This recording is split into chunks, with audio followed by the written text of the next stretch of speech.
ज्यावेळी 14ला मी मुख्यमंत्री झालो त्या काळामध्ये इन्फ्रास्ट्रक्चर कमिटीचे प्रमुख म्हणून किंवा वेगवेगळ्या भूमिकेमध्ये सातत्याने गवई साहेब हे सरकारसोबत त्यावेळेचे जे कोणी मुख्य न्यायाधीश असतील त्यांच्यासोबत एक प्रकारे सरकारमधला आणि न्यायालयातला दुवा म्हणून कुठे इन्फ्रास्ट्रक्चर तयार झालं पाहिजे, कुठे इमारती तयार झाल्या पाहिजेत, त्या लवकर कशा होतील याकडे सातत्याने ते लक्ष देत राहिले.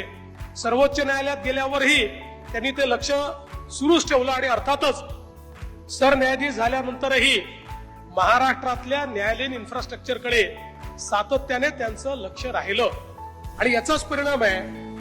की 2014 पासून 2025 पर्यंत आमच्या सरकारने जवळपास 150 न्यायालय आणि न्यायालयीन इमारती याला मान्यता दिली आणि त्याचं काम सुरू केलं आणि त्यातल्या अनेक इमारती आम्ही त्या ठिकाणी पूर्ण केल्या. आणि खरोखर केवळ गवई साहेब इथे उपस्थित आहे म्हणून मी म्हणत नाही, तर याचं मोठं श्रेय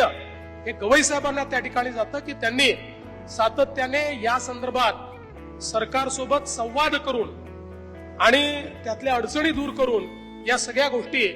आमच्याकडनं करून घेतल्या.